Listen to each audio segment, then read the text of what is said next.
This channel does not promote any violent, harmful, or illegal activities. All content provided by this channel is meant for an educational purpose only.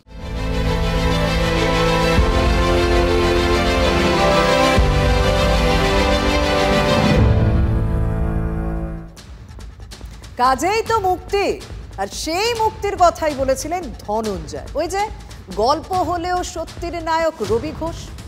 পূর্ব মেদিনীপুরে যা হলো তা গল্প মনে হলেও সত্যি। ছবিটা দেখুন আগে।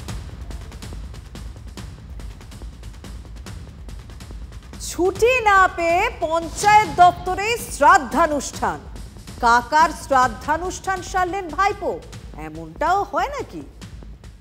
ওই যে আগেই বললাম গল্প হলেও সত্যি।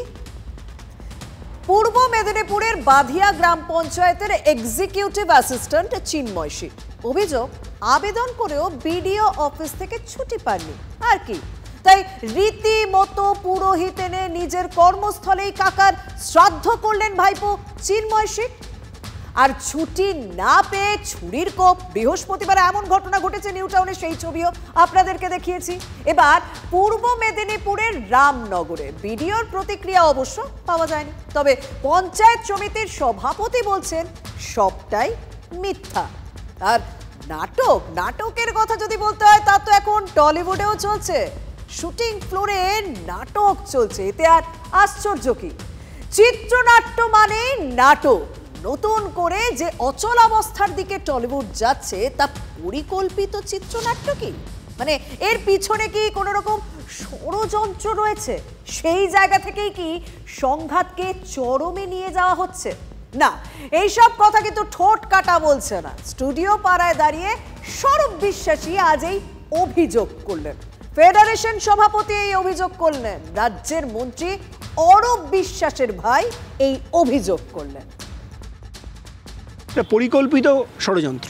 আলোচনা হতে পারতো, আজকে যখন বন্ধ হয়েছে তো আলোচনা রাস্তার বন্ধ, ওনারাই বন্ধ করলেন, আমরা বন্ধ করিনি। কিন্তু আজকে বন্ধ করে দিয়ে সেই আলোচনার জায়গাটাকেই বন্ধ করে দিলেন, চ্যালেঞ্জ ছুড়ে দিলেন। 27 ভার্সেস 1 খেলা হবে, মাঠে নামবেন 27 ভার্সেস 1। 27 ভার্সেস 1 খেলা, এখানেও খেলা হবে। আশা করি বুঝতেই পারছেন স্বরূপের নিশানায় কে? Directors guild. সকাল নিজেই আজ হাজির হয়েছিলেন স্টুডিও পাড়ায়।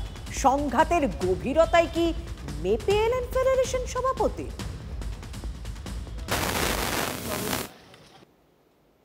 সবাই রেডি, আর্টিস্টরাও রেডি হয়ে আছে, কিন্তু ওয়ান লাইনার পাঠাচ্ছেন না, তো এটা তো ঠিক নয়। এইভাবে জোর করে বন্ধ করে রাখাটা তো অনৈতিক। এইভাবে বন্ধ করাটা ঠিক নয়, অনৈতিক কাজ হচ্ছে এটা। এতগুলো আমাদের টেকনিশিয়ান ভাইদের রুটি রোজগারের উপরে আপনারা যেভাবে আঘাত করছেন, এটা ঠিক করছেন। এবং কিছু মানুষ করছেন, কিছু অংশ, সবাই রেডি শুটিং করার জন্য, কিছু অংশের মানুষ পরিকল্পিতভাবে এটা করছে। একটা দিন ফেডারেশনের কাছে আমরা জানতে চাই যে কেন এই কাজ তারা করছেন, সেই এক্সপ্লেনেশন তারা সন্ধ্যে 7টার মধ্যে আমাদের দিন। একটু মানে এক্সপ্লেন করুন, একটু আমাদেরকে বলুন, তারপরে আমাদের কথা শুনুন। একটা ডায়ালগ হোক, অন্তত মাননীয় মুখ্যমন্ত্রীর কথা মেনে আপনারা এই কথাটা বলুন। ফেডারেশনের পক্ষ থেকে বলা হয়েছিল যে কোনো সমস্যা আলোচনার মাধ্যমে সমাধান সূত্র বার করা উচিত। আমি যোগাযোগ করে উঠতে পারি ওদের প্রেসিডেন্টের সাথে, তো তখন আমাকে বলে, যেটা শুনে আমি খুব হতবাক হয়ে গেছিলাম, সেটা হচ্ছে যে আমি নাকি ফেডারেশন বিরোধী কথাবার্তা বলেছি। মার্কেটিং বিভাগের কর্মীরা কল টাইম পেয়েও কাজে আসেননি। কেন তারা কাজে আসেননি? পরিচালক সৃজিত রায়ের নতুন ধারাবাহিকের শুটিং শুরু হচ্ছে, সেখানে কেন এরকমভাবে তারা সমস্যা তৈরি করছেন তার কোনো উত্তর পাওয়া যাচ্ছে না। এটা আমরা বলছি ওপেন ফোরামে। এর আগে কৌশিক গাঙ্গুলি, তারপরে জয়দীপ মুখার্জি, আজকে সৃজিত, পরশুদিন আরেকজন। সো এই ধরনের পরিবেশ হলে আমরা জানি যে কিভাবে একটা ইনভেস্টার এখানে আনতে হয়। ধরি এই ধরনের সমস্যা ফেস করতে হয়, তোর ইনভেস্টার পালিয়ে যাবে। আলোচনা হতে পারতো, আজকে যখন বন্ধ হয়েছে তো আলোচনা রাস্তার বন্ধ, ওনারাই বন্ধ করলেন, আমরা বন্ধ করিনি। কিন্তু কে বা কারা এই ধরনের পরিবেশ তৈরি করতে চাইছে, তাদের উদ্দেশ্যটাকে, এটা খুব ইম্পর্টেন্ট। সমস্যাটা আরও বাড়িয়ে দিল কিন্তু, এবং যে ভাষায় তারা করছেন, ফেডারেশনের কাছে কৈফত চাইছেন, ফেডারেশনের এখতিয়ার নিয়ে প্রশ্ন তুলেছেন। আমি তাদের কাছে একটাই বলতে পারবো যে আপনি আগে নিজের এখতিয়ারটা দেখুন। ফেডারেশনের 28টা গিল্ডের সমন্বয়, তার মধ্যে একটা গিল্ড আপনারও, এবং আপনার গিল্ড ফেডারেশনের হাত ধরেই তৈরি হয়েছে, এবং সম্ভবত আমার হাত ধরেই ওই গিল্ডটা আমি নিজের হাতে তৈরি করে দিয়েছিলাম। ওর কনস্টিটিউশনটা আমার হাতে লেখা।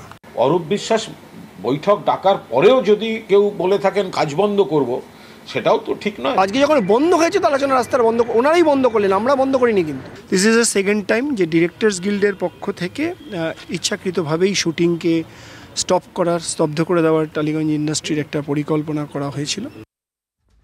বারবার এখতিয়ারের কথা বলতে শোনা গেল, এই এখতিয়ারের জায়গা থেকেই কি ফেডারেশন বনাম গিল্ডের সংঘাত এখন চরম জায়গায় পৌঁছেছে? আর তার জন্য এই গিল্ডকে এখতিয়ার বোঝাতে চাইলেন স্বরূপ। যখন টেকনিশিয়ানরা পরিচালকদের বয়কট করেন, নিজেদের মতো ব্ল্যাকলিস্ট করে নেন, তখন এই ফেডারেশন কোথা থাকে?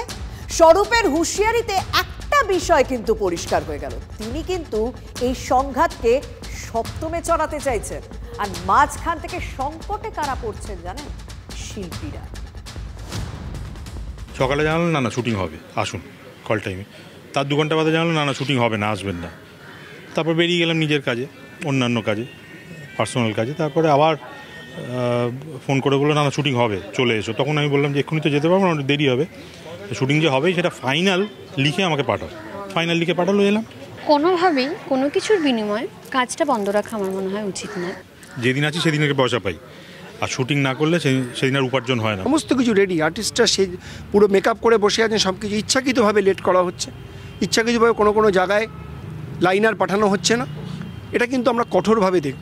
কাজ তো আমরা পয়সার টাকার জন্য করি, নিশ্চয়ই রুটি রুজির জন্য করি, তার সঙ্গে সেই কাজের সঙ্গে আমাদের সম্মানটাও জড়িয়ে থাকে। তো সম্মান এবং পারিশ্রমিক দুটো এক জায়গায় থাকলে তবেই কাজের একটা সুস্থ পরিবেশ তৈরি হয়। আমার মনে হয় সেটাকে বজায় রেখে আমাদের এগিয়ে চলা উচিত। আর ফেডারেশন বনাম ডিরেক্টরস গিল্ডের লড়াইয়ে সেই পারস্পরিক সম্মানটাই কি মাথায় থাকছে না? পরিচালকরা অসম্মানিত হলে কেন ফেডারেশনকে সক্রিয় হতে দেখা যায় না? এক পরিচালকের কথা শুনলেই বুঝবেন ফেডারেশনের নামে কেমন স্বেচ্ছাচারিতা চলে সেখানে। শুনুন। আমি আমার পছন্দের একটি টিম নিয়ে 10-15 জনের টিম নিয়ে সেটা শুটিং করছি। একটি বাইকে করে 2টি ছেলে আসে, এসে ভিডিও অন করে ফোনে, বলছে ডিরেক্টরকে, আমি ডিরেক্টর। তোরা তো বলে আপনি গিল্ডের লোক নিয়ে শুটিং করছেন না, এটা তো অন্যায়, আপনাকে তো পেনাল্টি দিতে হবে। তারা 10,000 টাকা চেয়েছে। এবং একটা অত্যন্ত গুরুত্বপূর্ণ কথা ছেলেটি বলে, সেটা হচ্ছে যে ফেডারেশন আমাদেরকে দায়িত্ব দিয়েছে, অধিকার দিয়েছে শুটিং বন্ধ করানোর। তারা নিজেরা বলছে যে আমরা ফেডারেশনের মেম্বার, এবং আমরা যদি এই টাকাটা নিয়ে না যাই আমাদেরকে 6 মাস 7 মাস সাসপেন্ড করে দেবে। মানে ফেডারেশনের তরফে এদের উপরেও চাপ আছে।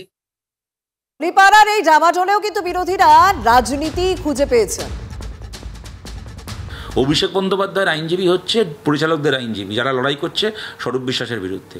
পিসি ভাইপোর মারামারিতে, অরূপের সঙ্গে অভিষেকের মারামারিতে হচ্ছে মাঝখান থেকে আমাদের ইন্ডাস্ট্রির কাজ বন্ধ হয়ে আছে। একজন প্রডিউসারের শুটিং হচ্ছে না, মিস্টার অর্ক গাঙ্গুলির ওনার প্রোডাকশানের শুটিংগুলো বন্ধ আছে, ব্লুজের শুটিংগুলো বন্ধ আছে, রাজ চক্রবর্তীর শুটিং বন্ধ আছে। স্বরূপ বাবু, শুধু রাজনীতি করলেই কি হবে? সমস্যাও তো মেটাতে হবে, তাই না? শুধু দিদির মিছিলে হিরো হিরোইনদের, টেকনিশিয়ানদের টানতে টানতে নিয়ে যাবেন যে কাজ পেতে হলে মিছিলে হাঁটতে হবে, আর সমস্যা যখন হবে সেই সমস্যা মেটাবেন না, সে বললে তো হবে না। এখন এমন অবস্থা হয়ে গেছে যে একদিকে উনি বিজিবিএস করে বাংলায় ইন্ডাস্ট্রি চাইছেন, আর সেই সময় ওনার মন্ত্রীর ভাই বাংলার একটা ইন্ডাস্ট্রিকে বন্ধ করে রেখে দিয়েছে। ওটা ওনাদের কিছু টেকনিক্যাল সমস্যা, ওগুলো কথা বলে মিটে যাবে। সব থেকে ভালো cinema, cerebral intellectual cinema quality সবসময় বাঙালিরা করে এসেছেন। সেই টলিউডে, সেই বাংলায় আজকে দেখতে পাচ্ছি ব্যবসা তো ছেড়েই দিন, কাজটা অবধি করতে দেওয়া হচ্ছে না। এই শুটিংকে ইচ্ছাকৃতভাবেই স্টপ করে দেওয়ার একটা পরিকল্পনা করা হয়েছিল। আমরা টলিউডে এই চিত্র দেখতে পারি যে অরূপবাবু এবং স্বরূপবাবু দাদা ভাই মিলে তারাই অভিনয় করবেন, তারাই গান করবেন, তারাই স্ক্রিপ্ট লিখবেন, তারাই কবিতা বলবেন, তারাই পরিচালক হবেন, তারাই প্রযোজক হবেন। আরে তৃণমূলের সব নেতা নেত্রী অ্যান্ড বিজেপির সব নেতা নেত্রীরা, এরাই তো নায়ক নায়িকা, এরাই তো অভিনেত্রী, কি আর জরুরি হ্যাঁ? শুধু লাইনারের জন্য কাজ বন্ধ হয়ে রয়েছে, যিনি লাইনার দিচ্ছেন না, ফেডারেশন কিন্তু এটা সহজভাবে নেবে না। প্রতিবাদ জানানোর মতন সশক্ত মেরুদণ্ড পরিচালকদের থাকলে আজকে এই অরূপ স্বরূপের টলিউড ড্রামা দেখবার অন্তত পশ্চিমবঙ্গের মানুষের কোনো প্রয়োজন হতো না। যেটুকু বলছেন জট, সেটা খুলে যাবে। এবং কাজ বন্ধ তো ওই তো 3টে না 4টে জায়গায় হয়েছে, বাকিরা কেউ কাজ বন্ধ করেনি। দেখলেন টেকনিশিয়ানরা পরিচালককে বয়কট করছেন, পরিচালকরা প্রতিবাদে ফ্লোর বয়কট করছেন। অধিকার মর্যাদার প্রশ্ন। ঠিক একই জায়গা থেকে এসএলএসটি চাকরিজীবীদের মাথাতেও ঘুরছে বয়কট। 10 ফেব্রুয়ারি থেকে মাধ্যমিক শুরু। আজ আচার্য সদনের সামনে বিক্ষোভ থেকে এসএলএসটির ওই শিক্ষকরা মাধ্যমিক বয়কটের হুঁশিয়ারি দিলেন, মানে পরীক্ষায় গার্ড দেবেন না। মাধ্যমিক বয়কট করার প্রথমেই আমরা সিদ্ধান্ত নিচ্ছি, আমরা নেব। তারপরে তো আরও ভয়ঙ্কর সিদ্ধান্তের দিকে যেতে হবে যদি আমাদের সুপ্রিম কোর্টে আমাদের জন্য যদি কোনো নঙর্থক একটা বিষয় প্রতিষ্ঠিত হয়। এই মুহূর্তে মাধ্যমিক বয়কট করা ছাড়া আমাদের তো আর কোনো নতুন করে কিছু ভাবার নেই। শুরুতেই বলেছিলাম তাদের অস্তিত্বের মর্যাদার লড়াই চলছে। শিক্ষক যারা চাকরি করছেন তারা কেন ভুক্তভোগী হবেন? যোগ্য অযোগ্যদের আলাদা করার দাবি নিয়ে বৃহস্পতিবার রাস্তায় নেমে একরকম ঘাড় ধাক্কা খেয়েছেন। মুখ্যমন্ত্রীর সঙ্গে দেখা করতে চেয়ে পারেননি। জরিনা ক্রসিং এ পুলিশের সঙ্গে তুলকালাম বেঁধে যায়। সেই অসম্মানের জায়গা থেকেই আজ তারা ধিক্কার দিবসে।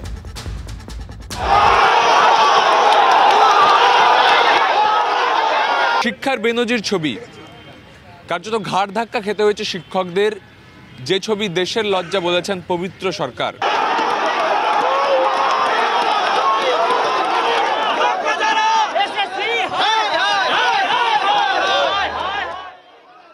দেখুন দেখুন এদিকে কি করছে দেখুন। আমরা শান্তিপূর্ণভাবে বসেছিলাম।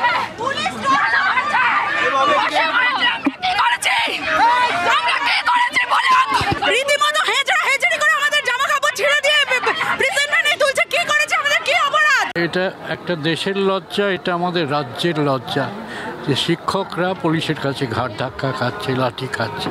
খুব লজ্জার কথা, আমরা লজ্জিত, ধিক্কারযোগ্য অপরাধ এটা পুলিশের। এরা কিন্তু কিছু করতে আসলে আমরা এখানে কোনো মিছিল করতে চাইছিলাম, আমরা শুধু মুখ্যমন্ত্রীর সাথে দেখা করতে চেয়েছিলাম। আমরা তো শান্তিপূর্ণভাবেই প্রশাসন করতে চেয়েছিলাম, এসব চাইনি আমরা। এইখানে কোনো প্রোগ্রামে ওনাদের তরফ থেকে প্রোগ্রামের কোনো কর্মসূচি আমাদের কাছে কোনো ইন্টিমেশন ছিল না। ওনারা এখানে জোর করে 500 জন চলে এসছেন।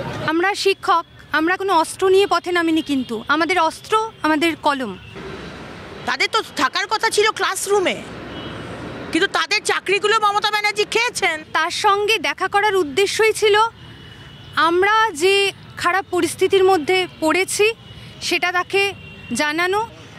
সেই শিক্ষকরা কার্যত এবার চরম হুঁশিয়ারি দিয়েছেন। আমাদের জীবন জীবিকা নিয়ে টানাটানি চলার মধ্যে আমরা এইটুকু নিশ্চয়তা না পাই যে আমরা পুনর্বহাল হতে পারবো সসম্মানে, তাহলে তো আমাদের এই পেনের জায়গায় অস্ত্র তুলতেই হবে। তারা বলছেন যদি মুখ্যমন্ত্রী দেখা না করেন তাহলে মাধ্যমিক বয়কট করার পক্ষে হাঁটবেন। তারা ইতিমধ্যেই মুখ্যমন্ত্রীকে মেল করে তাদের এই সিদ্ধান্তের কথা জানাচ্ছেন শিক্ষকরা। এই পরিস্থিতিতে দাঁড়িয়ে আমি তো আগে আমার কাজ, আমার জীবন জীবিকাকে বাঁচাতে চাইবো। যেদিন মাধ্যমিক শুরু হচ্ছে সেদিনই রয়েছে সুপ্রিম কোর্টে এই কেসের হিয়ারিং। যদি সত্যি এসএলএসটির এই শিক্ষকরা সিদ্ধান্তে অনড় থাকে তাহলে সিচুয়েশনটা একবার ভাবুন। যেখানে চাকরি নিয়ে টানা পড়েন, সেই মানসিক জায়গা থেকে সত্যি কি এসএলএসটির এই আন্দোলনকারীদের দোষ দেওয়া যায়? আর এত কিছুর মাঝে রাজনীতির সুর তো চড়বে। আন্দোলনকারীদের এই যে মেজাজটা চড়া হচ্ছে, এইটার সাধারণভাবে রাজ্যের যে পরিবেশ পাল্টাচ্ছে তার নিদর্শন। টাকা খেয়ে মমতা ব্যানার্জি ভাগ নিয়ে তার পরিবার বিদেশে টাকা পাঠিয়ে এখন গোটা শিক্ষাকে চৌপাট করেছেন। আজকে যারা পড়াশুনো না করে সাদা খাতা জমা দিয়েছে ঘুষ দিয়ে, আজকে তাদের জন্য, তাদের প্রোটেক্ট করার জন্য সুপার নিউমেরারি পদ ক্রিয়েট করা হয়েছে। কে করেছেন? মুখ্যমন্ত্রী সরকার করেছে। আর তারপরে যখন কোর্ট চাইছে তথ্য, তখন স্কুল সার্ভিস কমিশন বলো, শিক্ষা দপ্তর বলো, কোনো তথ্য দিচ্ছে না। যারা টাকা খেয়েছে তারা তো রাজ্য সরকারের প্রতিনিধি, ফলে যোগ্য অযোগ্যদের বিচার করতে গেলে রাজ্য সরকারের প্রতিনিধিদের যে মার খাওয়ার সম্ভাবনা আছে, সেই সম্ভাবনা থাকার কারণেই যোগ্য এবং অযোগ্য এই তালিকা আলাদা করা হচ্ছে না। পর্যন্ত কে যোগ্য কে অযোগ্য বলা যাচ্ছে না। কে ঠিক করবে এটা? যাদের প্যানেলে সিবিআই নেই, যাদের সঙ্গে সুপ্রিম কোর্টের কোনো পেন্ডিং কেস নেই, কোর্টকে মিসলিড করে এই বিকাশবাবুরা আটকে রাখছেন। একটু খোঁজ নিয়ে দেখুন না এইসব মামলার জন্য কত খরচা হচ্ছে। এদের জিজ্ঞাসা করুন একটা কাদের কত টাকা খরচা হচ্ছে এইটার একটা প্যারালাল সিবিআই ইনভেস্টিগেশন চাই। এই চাকরি আটকে রাখার পেছনে কি কাজ করছে? মাধ্যমিক পরীক্ষায় ডিউটি না করার হুমকি, পোলিও টিকা না খাওয়ানোর হুমকি দিচ্ছেন আশাকর্মীরা, বিক্ষোভ দেখাচ্ছেন। রাজ্যে যখন এই হুমকি আর হুমকি ঘুরছে, লোকসভায় তখন কি ঘুরছে জানেন? সোনার হরিণ। Union budget is nothing but a marriage moment from the Ramayana, an elaborate illusion designed to deceive. Just as the demon marriage took the golden form of deer to lure Ma Sita away, the NDA government has crafted a shiny, dazzling budget promising prosperity while hiding the economic catastrophe beneath. It has flashy promises of tax cuts, economic growth, infrastructure hype to distract the common man, but beneath this illusion lies a brutal reality. Just as Ma Sita was misled, the common people are being pulled away from financial stability straight into a fiscal wrecking ball. What is given by one hand is being swiftly taken by the other. মানে একটা আটার packet যদি কিনে তার উপর GST, একটা চালের packet তার উপর জিএসটি, সব কিছুর উপর জিএসটি। জিএসটি দিতে তো খালি 98,000 টাকা যাচ্ছে, 80,000 ছাড়টা তো আমরা 18,000 টাকা বেশি যাচ্ছে। আর এটা খালি জিএসটি, তারপর টোল ট্যাক্স রয়েছে, সেস রয়েছে, এক্সাইজ ডিউটি রয়েছে, এসব তো ধরছিই না। এসব ধরলে তো 2 লাখ পার হয়ে যাবে। আগের লোকসভাতেও অভিষেক বন্দ্যোপাধ্যায়কে বড়সড় বিতর্কে বলতে দেখা যায়নি, আর সেই দায়িত্ব পড়তো সুদীপ বন্দ্যোপাধ্যায়, কল্যাণ বন্দ্যোপাধ্যায়, মহুয়া মৈত্র, কাকরি ঘোষ দস্তিদারদের উপর। এবারের লোকসভায় বারবার বলছেন অভিষেক। অর্থমন্ত্রীর সামনে এই সোনার হরিণের কথা টেনে এনে কেন্দ্রীয় বাজেটের কড়া সমালোচনা করলেন, তুললেন বাংলার বঞ্চনার কথাও। Madam, in Bihar, BJP's ally Janata Dal United or JDU have 12 seats. And in Bengal, BJP has 12 MPs. BJP is in power in Bihar and BJP is not in power in Bengal. So Bihar gets bonanza, Bengal gets blockade. This is half federalism. তো বাংলা বিরোধী কেন বললে? বিহারকে বাংলায় কিছু পাইনি। 12টা MP, হ্যাঁ 12টা MP আমি তো বললাম তো, বাংলাকে শূন্য দিয়েছে। 12টা এমপি বিহারে যেহেতু ক্ষমতায়, তাই বিহার বোনান্সা পেয়েছে আর বাংলা ব্লকেট পেয়েছে। আমি তো ফ্লোর অফ দ্য হাউসে বলেছি। এ নিয়ে প্রশ্ন তোলার আগে একবার আয়নার সামনে দাঁড়িয়ে নিজেকে প্রশ্ন করুন, নিজেদের প্রশ্ন করুন। 1.7 lakh crore is still due to the state of West Bengal under various heads. This is a deliberate financial blockade. যে যুক্তরাষ্ট্রীয় ব্যবস্থাকে অস্বীকার করে, কেন্দ্র বিরোধিতা করে, কেন্দ্রের বিভিন্ন সোশ্যাল ওয়েলফেয়ার প্রজেক্টকে অ্যাকসেপ্ট না করে 2011 সাল থেকে মানুষকে একটা প্রাতিষ্ঠানিক লুট উপহার দিয়ে, একটা সম্পূর্ণ সমাজকে খোলা বাজার বানিয়ে দিয়ে কি পেতে পারে পশ্চিমবঙ্গ?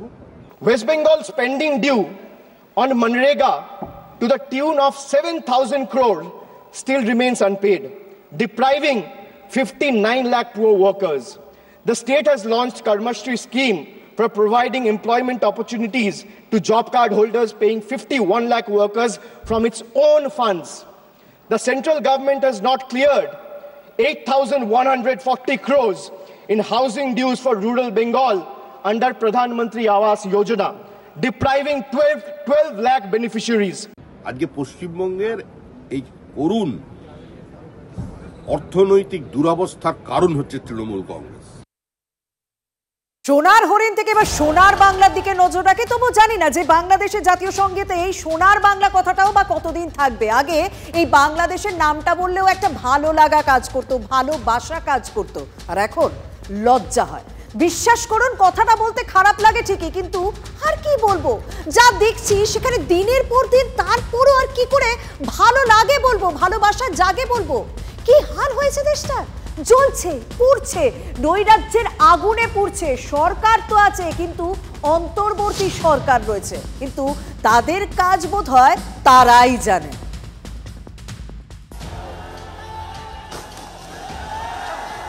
ভাঙচুর, আগুন, লুটপাট, এই তো চলছে। নৈরাজ্যের প্রতিবাদ করলেই এখন সে রাষ্ট্রের শত্রু। এই যেমন সাহিত্যিক হুমায়ুন আহমেদের স্ত্রী মেহের আফরোজ শাওন হঠাৎ গ্রেফতার, অথচ তার বাবার বাড়িতেই তাণ্ডব চলে। ভাঙচুর চালানোর অভিযোগ উঠেছিল উত্তেজিত বিক্ষোভকারীদের বিরুদ্ধে। বাড়িতে আগুনও ধরানো হয়েছিল, কারণ তিনি আওয়ামী লীগের নেতা। শাওনও হাসিনা সরকারের সমর্থনে একাধিক ইঙ্গিতপূর্ণ পোস্ট করেছিলেন। ব্যাস, আর যায় কোথায়? ইউনূস সরকার ছাড়ে কখনো?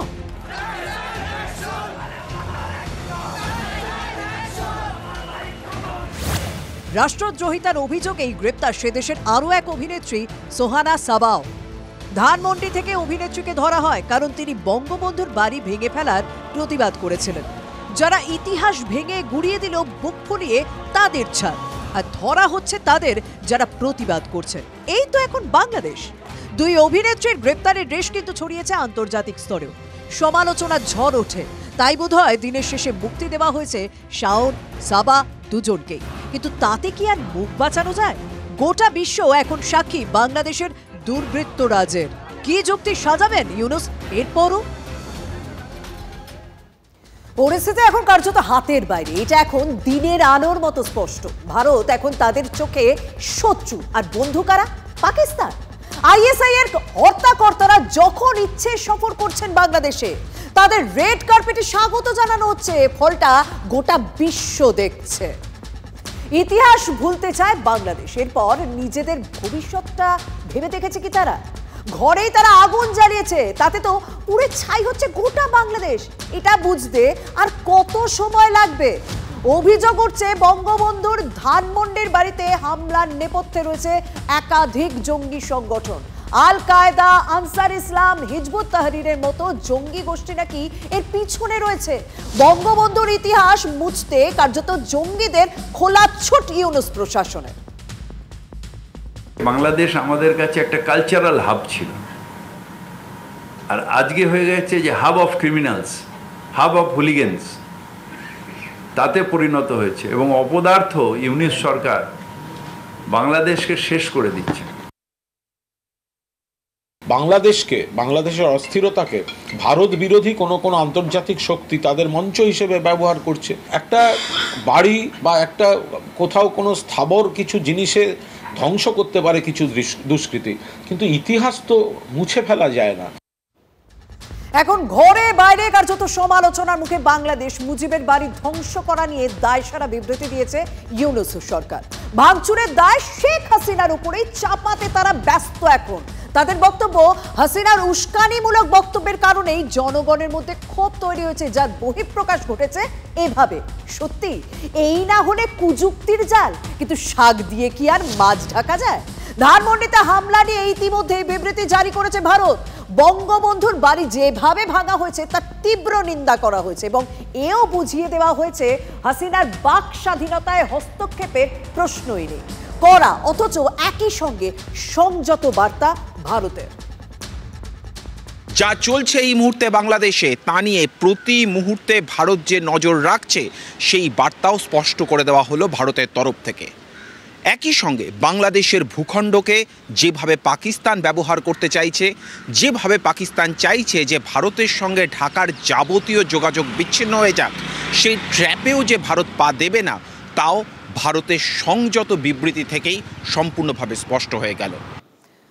বাংলাদেশের প্রাক্তন রাষ্ট্রপতি থেকে প্রাক্তন সেনা প্রধান, আওয়ামী লীগের নেতারা তো আছেনই, কেউই সেখানে তাণ্ডব থেকে রেহাই পাচ্ছেন না এই মুহূর্তে। আর নীরব দর্শক পুলিশ।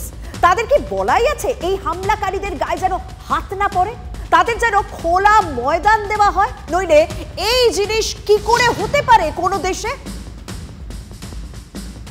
গণতন্ত্র যেখানে ক্ষতিগ্রস্ত হবে, সেখানে মানুষের অধিকার কেড়ে নেওয়া হবে, সে যে অংশেরই হোক। আর সবচেয়ে বেশি আঘাতটা নিয়ে আসে মেয়েদের উপরে।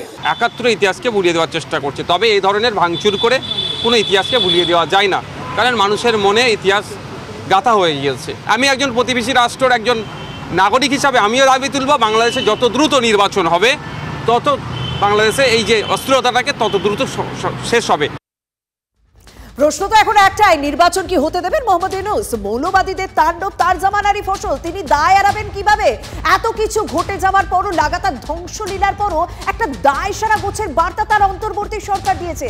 আবারও শুট আউট, এবার ডানকুনিতে দিল্লি রোডের ধারে ধর্ষণ দিয়ে যুবককে গুলি করে খুন করা হলো। শ্রীরামপুর থেকে বাইকে বাড়ি ফেরার সময় পেশায় পেলোডার চালক বান্টি সাউকে লক্ষ্য করে গুলি দুষ্কৃতীদের।